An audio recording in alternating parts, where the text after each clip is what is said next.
All right, hello, I'm Steele Graybar. I'm the 4-H educator in Elkhart County. I'm going to be sharing a training that I taught in person last night, but in the recording for folks that were not able to attend it. That is strategies for engaging 4-H parents in the 4-H program. Wanted to take a look at, an audience that we sometimes forget that is, very important in our 4-H program. We focus a lot on making sure the kids are learning and growing and having success and are wanting to come back. But a lot of that can also be said for the parents in our program as well. And we kind of a point of emphasis this year for the volunteers in Elkhart County 4-H that I want to push is we need to look at 4-H parents as potential partners that can help us achieve our goals as a club. I think sometimes, and what I hear the most is some of the difficulties that we may face with parents in the 4-H program, and I'll talk a little bit about those. But turning that on its head a bit and understanding that, and when I asked the room last night, there was 80 people in the room. They're all 4-H leaders. Were you a 4-H parent before you were a 4-H leader? And all of those hands said yes, they raised their hands. So that's why it's so important that we acknowledge and recognize strategies and find ways to work with our parents. So I taught this with a volunteer last night. Harold Schmucker was joining me. He's a volunteer in our program. It was kind of fun where he got to share. He's been a volunteer now for probably 10 plus years, and he has stories that he can share on the practical side of these strategies that we talk about. And I got to share sort of the research, what the research says. And our volunteers kind of got to hear some of both, which was good. So like I mentioned here at the beginning, why is parent engagement important? Again, all of our existing leaders, almost all of them that were at the meeting last night, the club leaders that are really leading the 4-H program for us right now, all got their start as 4-H parents, and then at some point in their career became leaders. But also, I would say, for a program of our size, there's 3,000 4-Hers in our 4-H program. Those families, those parents and those kids, they're interacting with those volunteers and those club leaders primarily to get their information and the resources they need to be successful in this program. So we as club leaders, educators, etc., need to be prioritizing those parents so that they have the information they need to bring their kids to meetings, to do the project well, to know where and when to turn in those projects, or whatever it might be that you're working on. Where's 4-H camp? What are they going to be doing at camp? Do you need me to do anything? Or at club meetings, do I need a parent to help me with refreshments or leading activities, games, helping chaperone? If so, from what time? Is there a skill of some kind that a parent has that could be useful? Maybe they're a computer science person and they can talk about 4-H online during a club meeting and how to use it, those kinds of things. So parent engagement across the board, all of the research is going to share that if parents are engaged in their kids' experience, the kids' experience is going to be better for it, right? That's true of everything, but also, very true in 4-H. So I also talked about a little bit during this segment, Kansas 4-H had identified these competencies to be the most important things for volunteers or club leaders. The most important. Number one, keeping parents involved. Doing our best to always offer up opportunities for parents to do something so they feel like they're a part of the group, that they are contributing. Facilitating the active involvement of parents was number two. So, working with them on, hey, you lead this game, or if you're, for example, going to help me co-teach something, providing feedback, giving them an opportunity to do that, providing feedback, and then acknowledging them and thanking them for it. And then the last component, so keeping parents involved, facilitating the active involvement of parents, and then number three, providing information and or training. So I talked about that a little bit. This comes down to like planning ahead and having dates, times, locations of club meetings or trips, activities that you might be working on, having all of that ahead of time and being able to give that to the parents so they know exactly when and where things are going to be well in advance, because a lot of our parents are going to be busy folks. And to them, being able to schedule things in advance and have things organized is pure gold, right? That's pure gold for them. And we don't want, and part of what I talked about last night is if a parent is unsure that a meeting is taking place, maybe they don't know, oh, is it start at 7 or 8 o'clock? I don't know. Or is it at this building or that building? I don't know. That's enough of an excuse for a lot of folks to just say, oh, I'm not going to bother with it tonight. And then they're not coming to those meetings. And a lot of our club leaders are going to ask ourselves, well, why aren't they here? Right. So we just got to try to be proactive as 4-H volunteers, educators, staff, that we eliminate those kinds of barriers. So then the next picture and a slide I have here, what are examples of ways that clubs or activities get parents involved? A lot of our volunteers could share examples. That was outstanding. It was wonderful to hear some of the things that were going on. One that I really liked and enjoyed was one of our clubs meets at the Elkhart Public Library. However, the club leaders themselves have actually moved out of the city there and no longer can get library memberships at that library, which also restricts their ability to reserve space and rooms in the library, which could have been catastrophic. But several of our parents are library members. Several of their parents are, and one of the parents in particular, that's their job now, is they reserve a space at the library for all future meetings because they have the library card and then they take care of it. So this club officially has a parent that has a job basically booking space for all of their future meetings. Perfect. That's a great example of getting parents involved. We had an activity too, where I gave each table, there was 10 tables of about 8 people, 80 volunteers there last night. At each table, they had one example of a goal for engaging engaging parents.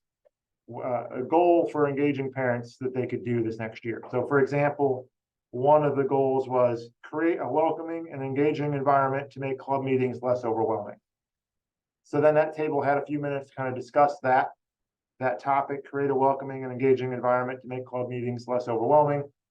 They discussed strategies, ways to implement and achieve that goal in their own club meetings, right? So for this, one of the examples that I got was, create name tags for not only the 4-Hers, but also the parents, and maybe give each group an opportunity. A lot of times we focus on, again, kids getting to learn each other's names and doing activities or icebreakers to get to know each other. You could do the same thing for parents, almost exactly the same thing, so they get to know other parents, because I think, as we would all agree, if we don't know anybody at something, we're probably not going to enjoy that, the time that we spend there as much as if we had friends or, had at least something to talk about and felt like we were a welcome part of the group. And knowing somebody's name and knowing a little bit about them is helpful at all ages when trying to talk to them. So we actually went through 10 different strategies like that. I'm going to try to link it in the description below. The actual document is from Florida Extension, Florida 4-H. So thank you to them. It's not my own work. I just borrowed it. But I thought it was very good information, and I turned it into an activity up here in Elkhart. The next part that we talked about here, I hope I'm not introducing any new ideas or concepts here, but some parents are difficult to engage. They can be difficult. I recognize that. And again, I've heard volunteers for 10 years share stories about these. So thought it was important that we probably talk about and, acknowledge the different parent personalities we may run into and how to, or having strategies to deal with them. So, sorry, I need to go back there. So vicarious parent. So this is the parent who we would say is living or reliving their experience, their 4-H experience, their being a teenager or a young person experience through their own child. They're just reliving their experience through their own child. From my perspective, this is a parent who, if you want to work with this person, the best way to do it is going to be putting them in the position of not necessarily working with just their kid anymore, working with other kids as well. Now, clearly, we want this to be, they would have to do, in our county, they have to do volunteer paperwork before they work with other people's children. But assuming they've done that, they're going to learn and be able to become more affiliated with the other kids in the club and maybe not place as much emphasis on themselves or reliving their experience with their own child. So it frees up the kid, I think, to maybe kind of strike out on their own and make their own friends, etc., and get away from their parent. But it also allows the parent to interact with and get to know other kids as well, too. So that would be the best way to deal with a vicarious parent. Competitive parents in 4-H. Sure, we have some of those as well. If you're watching this, you probably know one. This is the parent who wants to win. Winning is more important than anything else to them. I think if you're familiar with 4-H at all, you understand and know that 4-H is about a lot more than winning, right? But to these folks, it really isn't. So we need to try to work on that. The best way to deal with these folks is actually a little bit of, I don't know how to describe it other than, kind of putting them in positions where winning isn't the goal, right? Community service projects, teamwork, team building activities. We're trying to build each other up, right? Instead of just one of us is winning and the rest of us are not. Putting them in positions to either be a part of or lead those kinds of projects, right? Where they have to cooperate with other people versus compete. Depending on your activities or whatnot, that's going to look different, but that's going to go a long ways towards showing that parent specifically that 4-H is about a lot more than just winning. Authoritarian parents, pretty similar to competitive parents. They are competitive too, but I think this parent, you're going to see them maybe be a little bit maybe more strict with their kid and demand more, like in terms of excellence from their kid. And that's going to be the most important thing to them. These are also, I was going to say, and I told my volunteers last night, these are the kinds of parents who are frequently more negative in terms of what feedback you're getting, or aren't particularly uplifting about the work that you're doing with the club. And honestly, that makes them probably the most difficult one on this list to work with or try to help out. These kinds of parents, I think, are best dealt with and worked with behind the scenes, right? We're not going to call them out in a meeting. We're not going to, bring them in front of the congregation. We're not going to do that. But what we can do, and what these parents are really looking for, so we're trying to help them, is they do want to hear and have genuine feedback about how well their kid is doing, right? So for example, in our county, this is a person that I would make sure, let's put them in a position to guard the 4-H projects during the fair week or whatever. And then I'm hoping that while they're there, their kid probably has a bunch of projects in the building. They may hear other people that they don't know talk about how wonderful that project that they did, and that's going to be their kid's project. I mean, that's what this parent wants to hear, is how great, something that their kid did was. That's what they're looking for. Another example is for this kind of parent, work ethic. If a kid is working on maybe they're working in the food stand during fair and they just work their butts off, and somebody says, man, that kid was really working their tail off the other day, and they hear that about their own child. That's what this authoritarian parent wants to hear. That's how they're going to get engaged. Genuine feedback about the achievements of their kid is what they're looking for.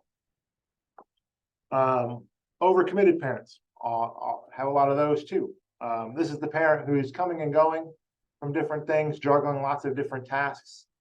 The best way to deal with these folks and work with these people is and I mentioned it already, is to make sure that we are very organized and are planning ahead on our end, because these are the groups, these are the parents who that schedule with a year's worth of dates and times and locations, in advance, any kind of advanced warning, that's gold to these parents. They want to know everything well in advance so that they can plan out their schedules perfectly and still try to accomplish all of the things that they've committed to as best they can. If you want to involve them in club programming or jobs to do, this is a parent who may only be there for the first 15 minutes, or maybe has to leave halfway through the meeting because they have another engagement. If you can find ways to give them something to do during that first 15 minutes or until they leave, then that still works and they'll still do it. But just because they aren't staying for the whole meeting doesn't mean that it's not, that they're not engaged or not wanting to help. I think they can be asked, and, until somebody proves you wrong, give them that opportunity to do something helpful with the club. And then the last common parent personality is the absent parent. So this is the parent, frankly, a lot of my volunteers or you watching may have never met. You don't know them.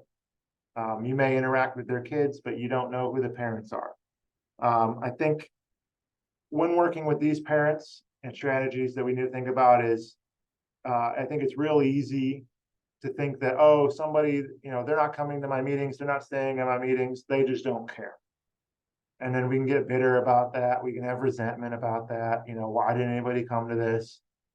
But the truth is, I don't take it personal. It's not a personal thing at all. A lot of these parents could be dealing with potential barriers that you don't even realize, right? So, I was talking to one of my support staff the other day, and, a reason a parent might not come to a meeting is just the social anxiety that comes with being in a room full of people you don't know. So that goes back to what I was talking about earlier, getting parents to socialize with other parents, getting kids to socialize with other kids.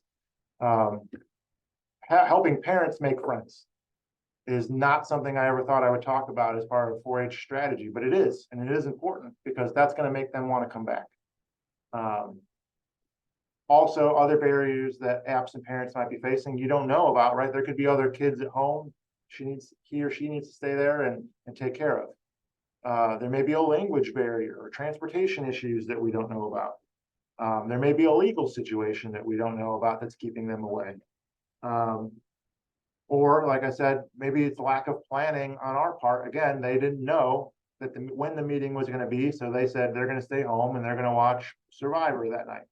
Whatever it might be. So I'm trying to help you work through these potential problems, and it's on us as educators, volunteers, support staff, whoever that's watching this, to try to be proactive and maybe try to eliminate any reasons for parents to be absent. An example that came up last night was, if a meeting's going to be 2 hours long, a parent could just drop off their kid and then go run some errands or go out to eat or whatever, and then they're not at the meeting. A way to fix that, frankly, would be to, your meeting doesn't have to be 2 hours long. It could be 1 hour or less. And then it's almost not worth the parents' time to leave and go do some things, because by the time they get out there, it's time to come back. So they'll stay, or have incentive to stay. So that was all common parent stuff that we talked about. Harold did a great job sharing how he, as shooting sports club leader, deals with each of these parent types, because he has dealt with them. And then again, I just shared what I shared with you guys, sort of like what the research says you should do. And then finally, the question I kind of, just to sum it all up and kind of bring it into a review, is what are the benefits of parent engagement? And kind of just tying it back together that, because no matter what, if parents are involved, it's going to impact youth, the parent themselves, and it's going to help the club out immensely, right? From a club leader's perspective, if parents are involved, it's going to ease your workload. At the very minimum, it's going to ease your workload. You're going to have less tasks that you need to do yourself, and you can delegate to others. And then again, just to reiterate the point that I want to get across for this whole entire year, is that it's important that we try to look at clubs as more potential partners, future club leaders, and less as outsiders or the opposition or somebody that is difficult, right? We need to look at them as potential partners and future leaders and not as difficult. So, and a lot of the strategies that we use and work with 4-Hers to help them feel comfortable and welcome and a part of the group, we can use with parents too. So that really was the training. I thought it went really well. If you want to reach out to me, my email is sgreybar@purdue.edu. I'll put that in the description below too. I'll put the document that I used as well, and maybe some of my notes in there too. So thanks for watching. Thanks for your time, and I'll have another video in a few months.